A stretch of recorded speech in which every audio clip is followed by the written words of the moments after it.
¿Alguna vez has sentido que tu voz no importaba? El amanecer en la finca, el mirador de sombras, era una sinfonía silenciosa que solo Amara parecía escuchar. El primer rayo de sol, pálido y anaranjado, se filtraba a través de los ventanales inmaculados y se derramaba sobre el suelo de mármol de Carrara, un lienzo frío y vasto que ella despertaba cada mañana. El aire, denso y perfumado, olía a dos cosas que definían su existencia en aquel lugar: el jazmín dulce y trepador que escalaba los muros exteriores, y la cera de abejas, un aroma cálido y terrenal que ella misma esparcía con movimientos circulares, rítmicos, casi ceremoniales. A sus 28 años, Amara se había convertido en una experta en el arte de la invisibilidad. Se movía por los pasillos y salones de la opulenta mansión a las afueras de Madrid, no como una empleada, sino como un espectro, un fantasma eficiente cuyo único rastro era el brillo impoluto que dejaba tras de sí. Sus manos eran el mapa de una vida que nadie allí se molestaba en leer. Agrietadas por la lejía y los productos de limpieza, con los nudillos enrojecidos y la piel áspera al tacto, contrastaban violentamente con la delicadeza de sus gestos. Eran las manos de una trabajadora incansable, pero también las de una pianista que nunca había tocado un piano, las de un artista que pintaba con cera y paños de algodón. Sin embargo, su verdadero talento no residía en sus manos sino en sus ojos.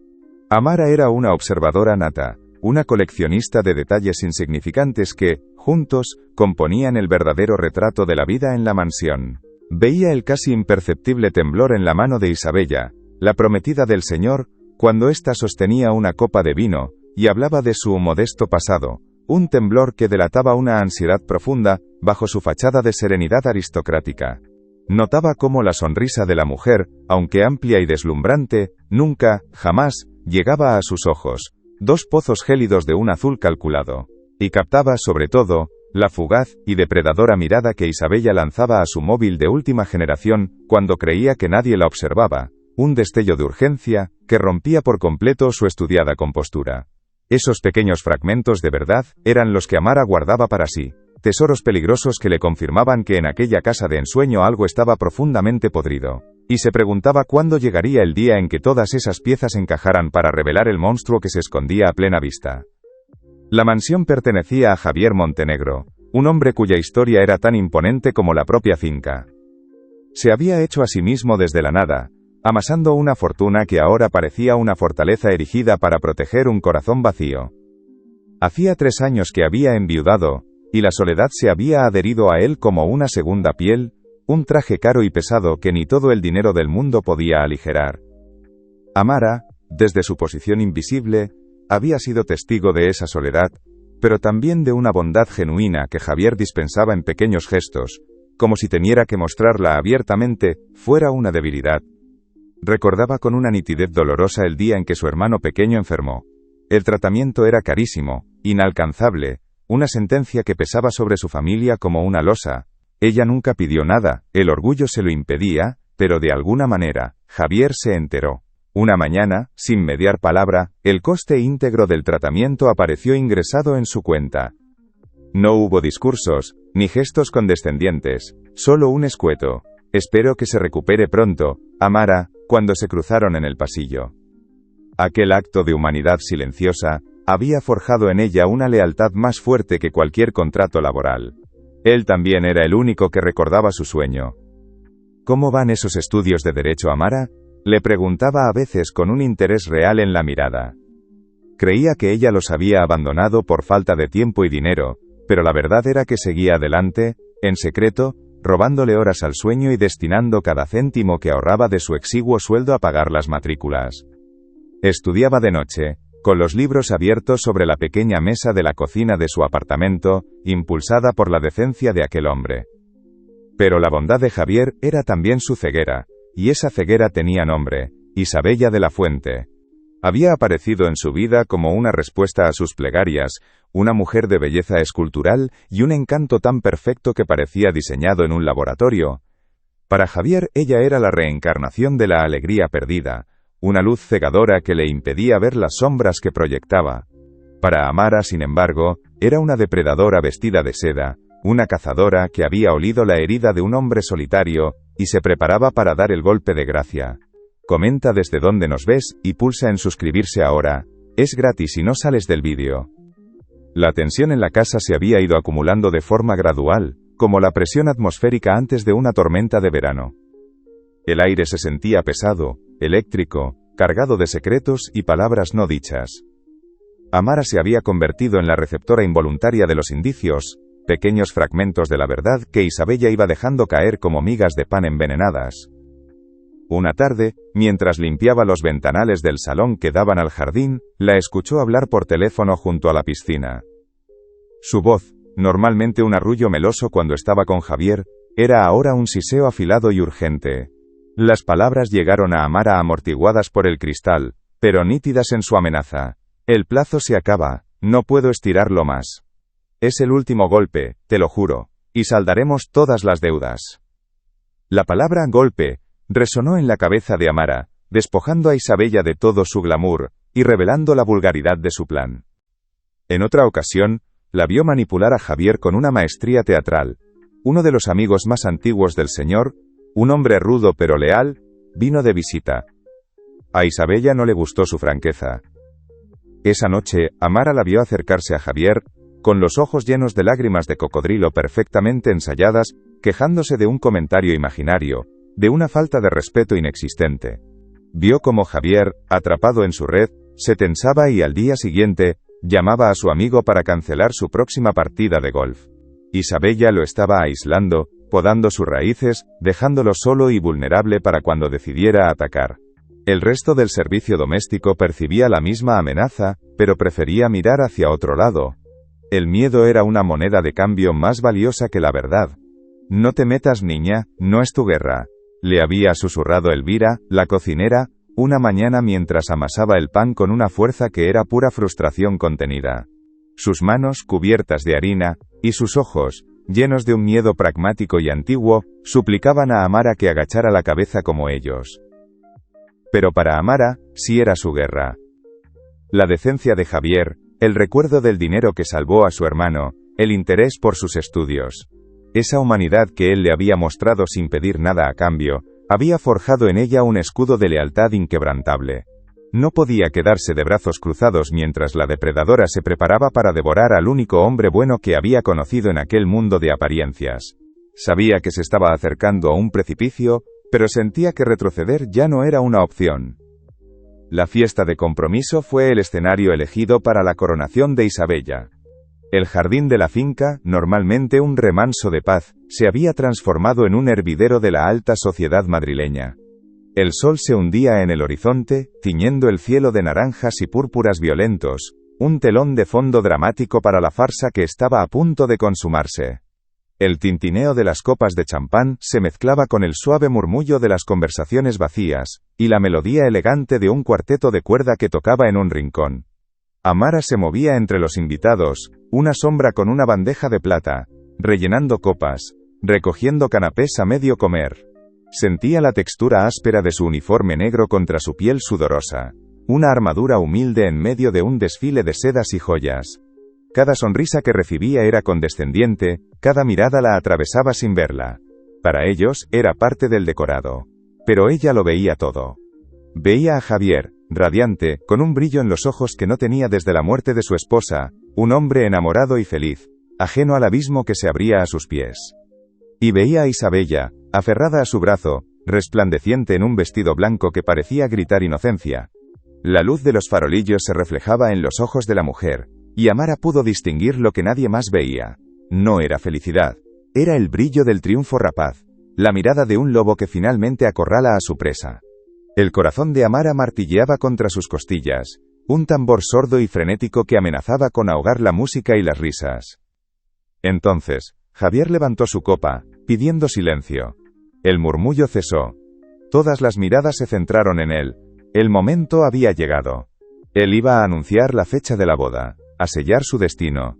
Amara sintió un frío glacial recorrerle la espalda.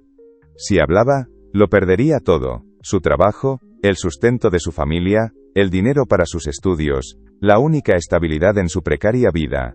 Pero si callaba, se convertiría en cómplice de la ruina de un buen hombre, y ese peso, lo sabía, no podría soportarlo. Amigos, familia, gracias por estar aquí esta noche. La voz de Javier, amplificada por un pequeño micrófono, resonó en el jardín expectante. Era una voz profunda, llena de una emoción genuina que hizo que a Amara se le encogiera el estómago. Se quedó inmóvil junto a las sombras del porche de servicio, con la bandeja temblando ligeramente en sus manos. Javier miró a Isabella, y la devoción en su rostro era tan pura, tan real, que resultaba casi obscena junto a la calculada actuación de la mujer.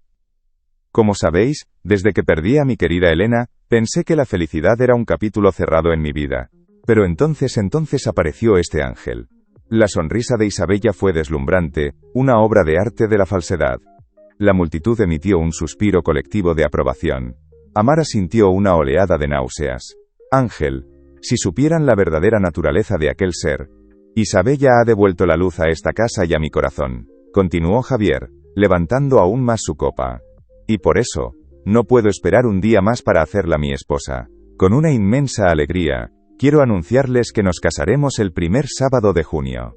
Las palabras quedaron suspendidas en el aire, cargadas de finalidad. Para Amara, sonaron como el martillo de un juez dictando una sentencia injusta. Fue en ese preciso instante, en esa fracción de segundo entre la palabra junio y el aplauso que estaba a punto de estallar, cuando algo dentro de ella se rompió. El miedo, la prudencia, la lógica, todo se desvaneció, reemplazado por una certeza absoluta y aterradora. Salió de las sombras. Un paso. Luego otro. El suave roce de sus zapatos de servicio sobre la hierba, fue el único sonido en un mundo que de repente se había quedado mudo. El silencio se extendió como una mancha de aceite, rápido y asfixiante. El cuarteto de cuerda cayó. Las sonrisas se congelaron. 100 pares de ojos se clavaron en ella, en su humilde figura, en el uniforme que la marcaba como alguien que no pertenecía a ese momento. Con la voz temblorosa pero firme, ignorando el vértigo que amenazaba con derribarla, fijó sus ojos en los de Javier, y pronunció las palabras que lo cambiarían todo. Señor Montenegro, por favor. No se case con ella, es una estafadora. El aire no solo se congeló, se hizo añicos. Las palabras de Amara, pronunciadas en un tono apenas por encima de un susurro pero con la fuerza de un trueno, quedaron flotando sobre el jardín como un veneno. Por un instante eterno, nadie se movió, nadie respiró. Fue Isabella la primera en reaccionar. Soltó una risa corta, incrédula, un sonido agudo y desagradable que no logró ocultar lo que Amara, y solo Amara, vio con perfecta claridad. Una microexpresión de pánico puro, un destello animal de terror que cruzó su rostro por una fracción de segundo antes de ser sepultado bajo una máscara de indignación. «¿Pero qué disparate es este?», exclamó, llevándose una mano al pecho en un gesto de perfecta damisela ofendida. El murmullo de la multitud estalló entonces, un oleaje de escándalo y cuchicheos. «¡Qué insolencia! Pobre Javier, ¿quién se cree que es?». El mayordomo, un hombre rígido y leal al protocolo, ya daba un paso decidido para escoltar a Amara fuera de allí, para borrar esa mancha vergonzosa de la fiesta perfecta. Isabella, una actriz consumada, ya estaba componiendo su siguiente escena. Sus ojos se llenaron de lágrimas, su labio inferior tembló. Estaba a punto de convertirse en la víctima, en la pobre mujer atacada por una sirvienta envidiosa y desequilibrada. Todos esperaban el desenlace lógico, un despido fulminante, una humillación pública, la expulsión inmediata de Amara de aquel paraíso artificial. Pero Javier Montenegro no hizo nada de lo que nadie esperaba. Ignoró por completo a su prometida llorosa, ignoró los murmullos de sus invitados, ignoró al mayordomo que se acercaba. Lentamente, con una deliberación que helaba la sangre, bajó la copa de champán y la depositó en la mesa más cercana. Sus nudillos estaban blancos por la presión. Y entonces caminó hacia Amara. No corrió, no se apresuró. Avanzó con pasos medidos hasta quedar a menos de 1 metro de ella, su imponente figura proyectando una larga sombra que la engulló por completo. Amara no retrocedió. Sostuvo su mirada. En los ojos de Javier no había ira, no al menos la ira que ella esperaba. Había algo mucho más frío, más intenso y desafiante. Con toda la alta sociedad de Madrid como testigo, le habló en una voz baja pero tan cargada de autoridad, que se escuchó en cada rincón del jardín. Tienes 48 horas para demostrármelo. Si no lo haces, no solo te despediré, me aseguraré de que no vuelvas a trabajar en tu vida. El ultimátum resonó en el jardín como el eco de una sentencia. El murmullo de los invitados se convirtió en un torrente de cuchicheos apresurados mientras se retiraban, sus miradas curiosas y crueles, clavándose en Amara como alfileres. En pocos minutos el jardín de ensueño quedó desierto, sembrado de copas abandonadas y canapés olvidados. Solo quedaron ellos tres, inmóviles bajo la luz pálida de los farolillos. Javier, una estatua de furia contenida. Isabella, componiendo el papel de víctima con una perfección escalofriante. Y Amara, una figura solitaria en medio de la tormenta que acababa de desatar. El reloj de la torre de la finca dio la hora, y cada campanada fue un martillazo en el alma de Amara. Había empezado la cuenta atrás. 48 horas. No era un plazo. Era el tiempo que le quedaba de vida a su antiguo yo. Javier no dijo una palabra más. Se limitó a hacer un gesto seco con la cabeza, una orden de despido silenciosa y temporal. Amara dio media vuelta y caminó. El trayecto de vuelta a través de la mansión fue una marcha por territorio enemigo. Cada objeto de lujo, cada suelo que sus manos habían pulido hasta sacarles brillo, parecía ahora burlarse de ella. El aroma a cera y jazmín, antes el olor de su rutina, ahora olía a fracaso. Sentía el peso de la mirada de Javier en su nuca, una mirada que no era de duda, sino de desafío. Él no quería creerla, quería que ella le demostrara que su juicio, el juicio de un hombre que lo había construido todo, estaba equivocado. Tenía 48 horas para derribar un castillo de mentiras con sus propias manos, o esas manos no volverían a trabajar jamás. A la mañana siguiente, Amara regresó. Entró por la puerta de servicio con la cabeza alta, aunque por dentro un nudo de hielo le oprimía el estómago. El silencio del resto del personal era un muro. Elvira, la cocinera, le tendió una taza de café sin mirarla a los ojos, un gesto que era a la vez compasión y distancia. Entonces, apareció Isabella. No gritó. No la insultó. Se deslizó hasta ella, envuelta en una bata de seda, con una sonrisa gélida. «Buenos días, Amara», susurró, su voz un veneno dulce. Dejó caer su anillo de diamantes al suelo, cerca de la chimenea. La joya rodó hasta perderse entre las sombras de las cenizas. «Oh, qué torpe soy», dijo, mirándola fijamente. «Búscalo, por favor. Se te da bien encontrar cosas pequeñas y sin valor, ¿no es así?» Y mientras Amara se arrodillaba, humillada, sintiendo el hollín frío en sus dedos, el pensamiento de Isabella fue tan claro como si lo hubiera gritado. Asterisco que la pequeña rata busque. No encontrará nada. Está acabada. Asterisco. El conflicto ya no era una sospecha. Era una guerra declarada entre dos mujeres en un tablero donde una era la reina, y la otra, un peón a punto de ser sacrificado. Amara sabía que buscar en la habitación de Isabella sería un suicidio. Sería la prueba que la depredadora necesitaba para acusarla de robo y acabar con todo. Así que su investigación comenzó en los márgenes, en lo que la gente desecha.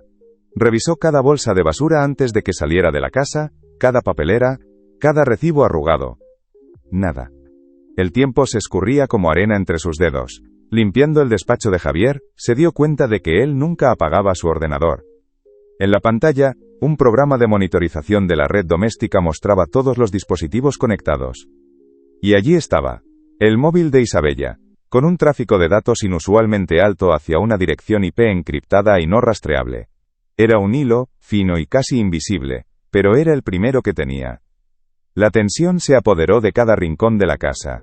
Cada vez que Amara pasaba cerca de Isabella, sentía su mirada clavada en la espalda, una mezcla de desprecio y diversión.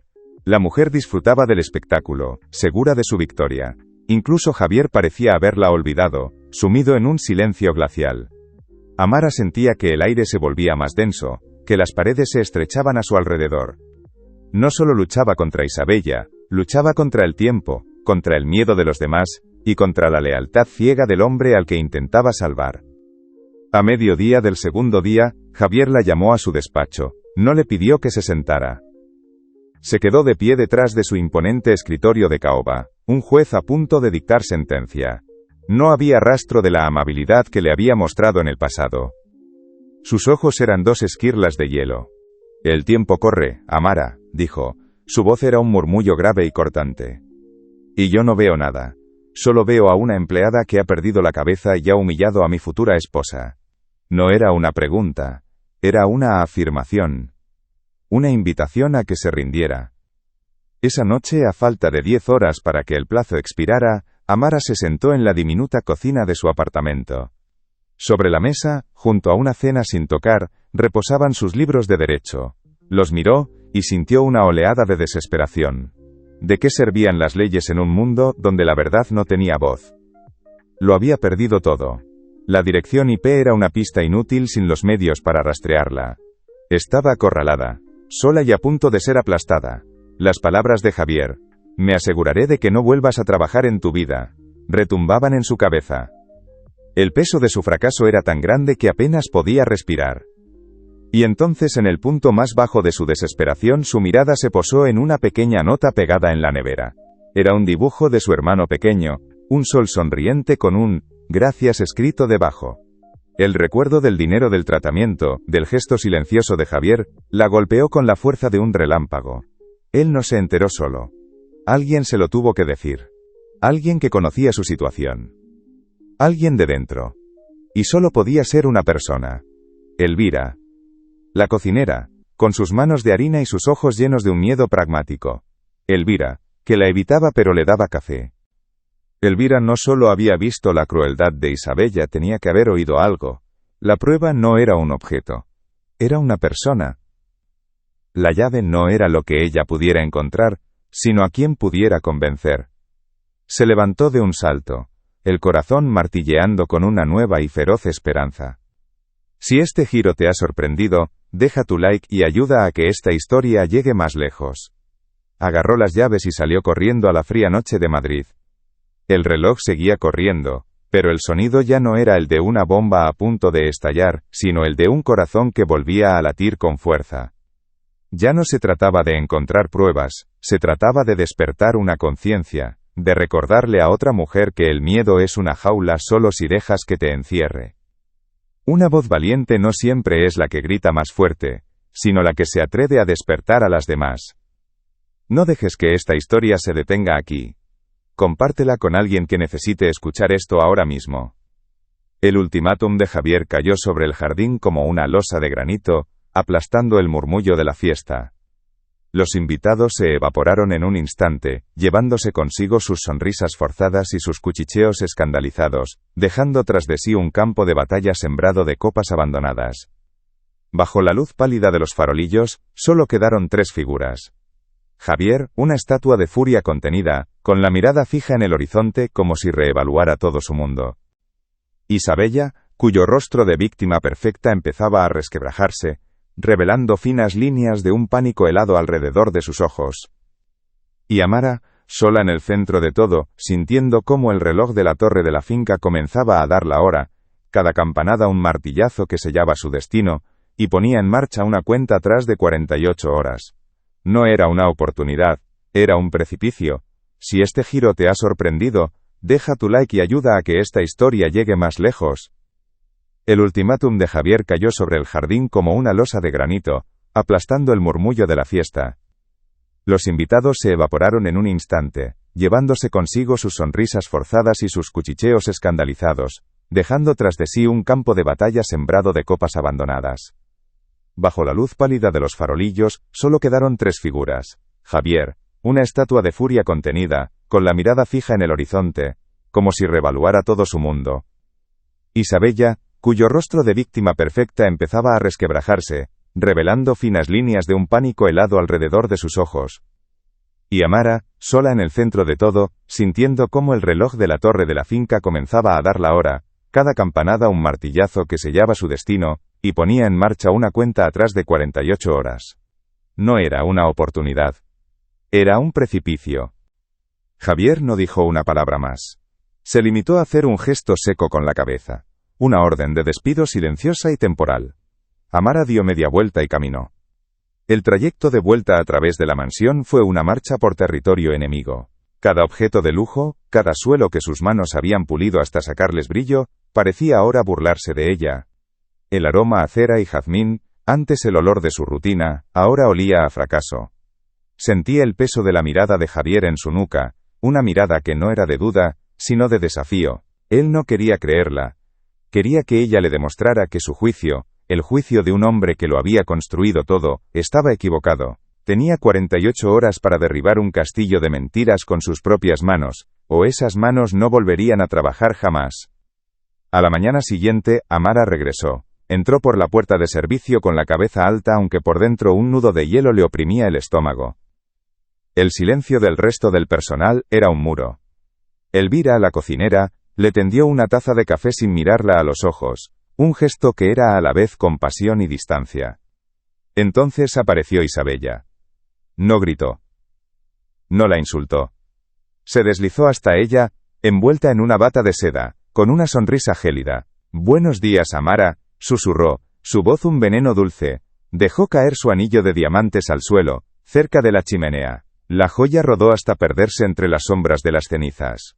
«Oh, qué torpe soy», dijo, mirándola fijamente. «Búscalo, por favor. Se te da bien encontrar cosas pequeñas y sin valor, ¿no es así?»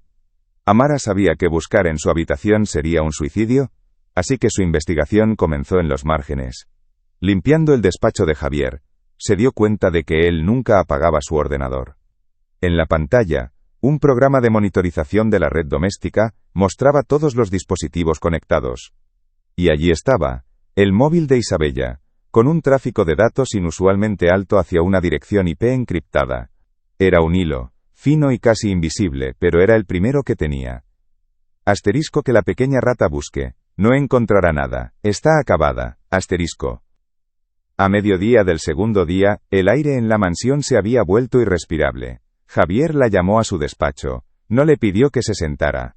Se quedó de pie detrás de su imponente escritorio de caoba, un juez a punto de dictar sentencia. No había rastro de la amabilidad que le había mostrado en el pasado. Sus ojos eran dos esquirlas de hielo. «El tiempo corre, Amara», dijo. Su voz era un murmullo grave y cortante. «Y yo no veo nada. Solo veo a una empleada que ha perdido la cabeza y ha humillado a mi futura esposa». No era una pregunta. Era una afirmación. Una invitación a que se rindiera. Esa noche, a falta de 10 horas para que el plazo expirara, Amara se sentó en la diminuta cocina de su apartamento. Sobre la mesa, junto a una cena sin tocar, reposaban sus libros de derecho. Los miró, y sintió una oleada de desesperación. ¿De qué servían las leyes en un mundo donde la verdad no tenía voz? Lo había perdido todo. La dirección IP era una pista inútil sin los medios para rastrearla. Estaba acorralada, sola y a punto de ser aplastada. Las palabras de Javier, «Me aseguraré de que no vuelvas a trabajar en tu vida», retumbaban en su cabeza. Y entonces, en el punto más bajo de su desesperanza, su mirada se posó en una pequeña nota pegada en la nevera. Era un dibujo de su hermano pequeño, un sol sonriente con un «gracias» escrito debajo. El recuerdo del dinero del tratamiento, del gesto silencioso de Javier, la golpeó con la fuerza de un relámpago. Él no se enteró solo. Alguien se lo tuvo que decir. Alguien de dentro. Y solo podía ser una persona. Elvira. La cocinera, con sus manos de harina y sus ojos llenos de miedo. La prueba no era un objeto. Era una persona. La llave no era lo que ella pudiera encontrar, sino a quien pudiera convencer. Si estás sintiendo cada momento de este viaje, deja un corazón en los comentarios para que lo sepa. Llegó a la puerta de Elvira jadeando, con el frío de la noche pegado a los huesos. La cocinera abrió apenas una rendija, sus ojos asustados asomándose por la cadena de seguridad. Cuando vio a Amara, intentó cerrar de golpe. «Vete», siseó, con la voz rota por el pánico. «Estás loca, nos vas a hundir a todos». Amara apoyó la mano en la puerta, suplicando. «Elvira, por favor. No te pido que hables con él. Solo dime lo que sabes. Cualquier cosa». Pero el miedo de Elvira era un muro más alto que el de la finca. «Yo no sé nada», mintió, y sus ojos se llenaron de lágrimas. «Tengo una familia, Amara. No puedo perderlo todo por una guerra que no es mía». Y con un último sollozo ahogado, cerró la puerta. El sonido del cerrojo al girar fue el más solitario que Amara había oído en su vida. Se quedó allí, en el rellano oscuro y frío, mientras el último grano de esperanza se escurría de su alma. Estaba sola. Estaba acabada. Se dio la vuelta, arrastrando los pies, dispuesta a aceptar su derrota, y entonces, un chirrido casi inaudible la detuvo. La puerta de Elvira se había vuelto a abrir. La cocinera estaba allí, en el umbral, con el rostro devastado por la lucha interna. En su mano temblorosa, sostenía un viejo teléfono móvil, un modelo anticuado con la pantalla arañada. Una vez, susurró Elvira, sin atreverse a mirarla a los ojos. Dijo que se había quedado sin batería y me pidió el mío para una llamada urgente. Nunca borro el historial. Le tendió el teléfono a Mara. En la pantalla, bajo una lista de llamadas a sus hijos y a proveedores, había un único número que no encajaba, guardado bajo un contacto que le heló la sangre a Amara. El carnicero. No era una prueba, era la llave maestra. A la mañana siguiente, con el plazo a punto de expirar, Amara entró en el despacho de Javier. El aire era gélido. Isabella estaba sentada en un sillón, con una sonrisa de victoria apenas disimulada. Javier, de pie junto a la ventana, se giró para mirar a Amara. Sus ojos no albergaban ni una pizca de esperanza, solo una profunda y amarga decepción. Amara no dijo nada. Avanzó con paso firme hasta el escritorio de caoba, y con un gesto deliberado, depositó el viejo teléfono de Elvira sobre la superficie pulida. Luego, levantó la vista y miró fijamente a Isabella. Su voz fue un susurro claro y cortante que atravesó el silencio. Pregúntele quién es el carnicero. El efecto fue instantáneo y devastador. La máscara de sofisticación de Isabella no se agrietó, se hizo añicos. El color desapareció de su rostro, reemplazado por una palidez cerúlea. Sus ojos se abrieron de par en par, reflejando un terror puro, animal, que ninguna actriz del mundo podría haber fingido. Era el pánico de quien ha sido descubierto, de quien ve cómo el fantasma de un pasado violento y turbio irrumpe en su presente de seda y mentiras. Javier lo vio. Vio esa microexpresión que Amara había detectado en el jardín, pero multiplicada por 1000. En ese instante supo que Amara decía la verdad. No necesitó más pruebas. El miedo genuino de Isabella era la confesión más elocuente. Cogió el teléfono, miró el número y luego la miró a ella. Y en su rostro, la ceguera de los últimos meses se disipó como la niebla al amanecer, dejando al descubierto la cruda y dolorosa realidad. Javier no llegó a marcar el número. Dejó caer el teléfono sobre el escritorio con un golpe sordo. Su voz, cuando habló, fue terriblemente calmada. Isabella, vete. 2 palabras. No hubo gritos, ni reproches. Solo un despido frío, absoluto, que ponía fin a todo. Ella intentó balbucear una excusa, una última mentira desesperada, pero la mirada de Javier la silenció. Él hizo una llamada a seguridad. Mientras 2 hombres la escoltaban fuera del despacho, Isabella lanzó una última mirada a Amara, una mirada cargada de un odio tan puro que era casi tangible. La puerta se cerró. La guerra había terminado. Javier se acercó a la ventana, mirando el jardín donde su vida casi se había derrumbado. Cuando se giró hacia Amara, en sus ojos ya no había un jefe, sino un hombre vulnerable y agradecido. Lo siento, dijo, y la palabra pareció costarle un mundo. Lo siento por dudar de ti, por no ver lo que tenía delante. Caminó hacia ella y por primera vez, miró sus manos agrietadas no con lástima, sino con un profundo respeto. Creí que yo te estaba haciendo un favor pagando tus estudios, Amara. Pero eras tú la que me estaba dando la lección más importante. Que la lealtad no se compra, se inspira. Que una sola voz, por pequeña que sea, puede derribar el castillo de mentiras más grande, si se atreve a decir la verdad. El botón rojo de suscripción está aquí abajo, al lado de mi nombre. Púlsalo, y vente a la siguiente historia. Semanas después, el aroma de la finca seguía siendo el mismo, jazmín y cera de abejas. Pero todo había cambiado. Amara ya no pulía los suelos de mármol.